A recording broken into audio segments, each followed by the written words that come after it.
Gabriel ദൂതന്റെ വചനം കേട്ടപ്പോൾ പരിശുദ്ധ കന്യകമറിയ വിനയപൂർവ്വം മറുപടി നൽകി. ഇതാ ഞാൻ കർത്താവിൻ്റെ ദാസി, നിന്റെ വചനം പോലെ എനിക്ക് ഭവിക്കട്ടെ. ലൂക്കോസിന്റെ സുവിശേഷം 1:38. ഈ മറുപടിയിൽ മനുഷ്യരാശിയുടെ മുഴുവൻ പ്രതീക്ഷയും അടങ്ങിയിരുന്നു. ആദാം ഹൗവ ദൈവകൽപ്പനയെ നിരസിച്ചെടുത്ത് പുതിയ ഹൗവായായ മറിയം ദൈവഗതത്തെ പൂർണ്ണമായും സ്വീകരിക്കുന്നു. പരിശുദ്ധ ഇവാനിയോസ് പറയുന്നത് പോലെ ഹൗവായുടെ അനുസരണക്കേടിൻ്റെ കെട്ട് മറിയത്തിൻ്റെ അനുസരണത്താൽ അഴിയപ്പെട്ടു. മറിയം ഭവിക്കട്ടെ എന്ന് പറഞ്ഞ നിമിഷം ദൈവവചനം അവളുടെ ഉദരത്തിൽ മനുഷ്യ ശരീരം ധരിക്കുന്നു. യോഹന്നാൻ സുവിശേഷകൻ പറയുന്നത് പോലെ വചനം ജഡമായി. യോഹന്നാന്റെ സുവിശേഷം 1:14. ലോകസൃഷ്ടിയുടെ ആരംഭത്തിൽ വെളിച്ചമുണ്ടാകട്ടെ എന്ന് അരുളി ചെയ്ത അതേ ദൈവവചനം ഇപ്പോൾ ആ കന്യകയുടെ ഉദരത്തിൽ മനുഷ്യനായി വസിക്കുന്നു.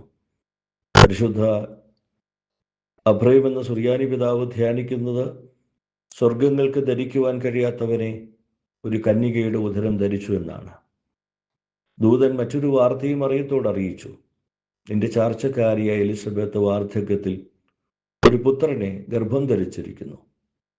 ഈ വചനം കേട്ടയുടൻ മറിയം തൻ്റെ കാര്യം ചിന്തിച്ചില്ല, മറിച്ച് സേവനത്തിൻ്റെ വഴിയാണ് തിരഞ്ഞെടുത്തത്. തൻ്റെ ഉദരത്തിൽ ദൈവപുത്രനെ വഹിച്ചുകൊണ്ട് അവൾ യഹൂദ മലനാട്ടിലേക്ക് യാത്ര തിരിക്കുന്നു.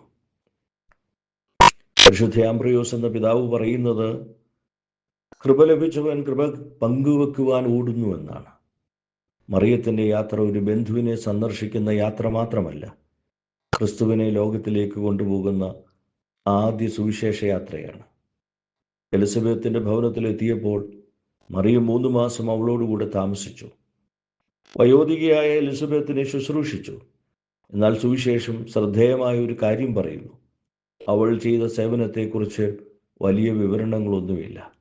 അവൾ നിശബ്ദയായി സേവിച്ചു, നിശബ്ദയായി മടങ്ങിപ്പോയി. സ്വരൂപിലെ യാക്കോബ് പറയുന്നത് മറിയത്തിൻ്റെ മഹത്വം അവളുടെ വിനയത്തിലായിരുന്നു. ലോകത്തിൻ്റെ രക്ഷകനെ ഉദരത്തിൽ വഹിച്ചിരുന്നവൾ താൻ വലിയവളാണെന്നൊരിക്കലും കരുതിയില്ല, മറിച്ച് ഒരു ദാസിയെപ്പോലെ മറ്റുള്ളവരെ ശുശ്രൂഷിച്ചു. ഇവിടെയാണ് മറിയം ഓരോ വിശ്വാസിക്ക് മാതൃകയാകുന്നത്. നന്മ ചെയ്യുമ്പോൾ പ്രശംസ നേടാതിരിക്കുക, സേവിക്കുമ്പോൾ അംഗീകാരം പ്രതീക്ഷിക്കാതിരിക്കുക, ദൈവത്തിനു വേണ്ടി അധ്വാനിക്കുമ്പോൾ മനുഷ്യരുടെ കയ്യടി അന്വേഷിക്കാതിരിക്കുക. ഇതാണ് മറിയത്തിൻ്റെ വഴി. കർത്താവ് തന്നെ പഠിപ്പിച്ചില്ലേ, നിന്റെ വലം കൈ ചെയ്യുന്നത് ഇടം കൈ അറിയാതിരിക്കട്ടെ. മത്തായി ശ്ലീഹായുടെ സുവിശേഷം 6:3. എലിസബത്തിനെ ശുശ്രൂഷിച്ച മറിയം ആരുടെയും പ്രശംസ കാത്തിരുന്നില്ല. അവളുടെ പ്രതിഫലം മനുഷ്യരിൽ നിന്നല്ല, ദൈവത്തിൽ നിന്നായിരുന്നു. അവളുടെ ഉള്ളിൽ വസിച്ചിരുന്നത് ദൈവപുത്രനായിരുന്നു.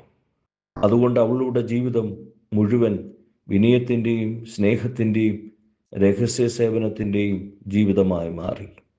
അതിനാൽ പരിശുദ്ധ ദൈവമാതാവിൻ്റെ ഈ ജീവിതഭാഗം നമ്മെ പഠിപ്പിക്കുന്നത് ഇതാണ്. ദൈവം ഹൃദയത്തിൽ വസിക്കുമ്പോൾ മനുഷ്യൻ സ്വയം ഉയർത്തുവാൻ ശ്രമിക്കുകയില്ല, മറിച്ച് മറ്റുള്ളവരെ സേവിക്കുവാൻ തുനിയും.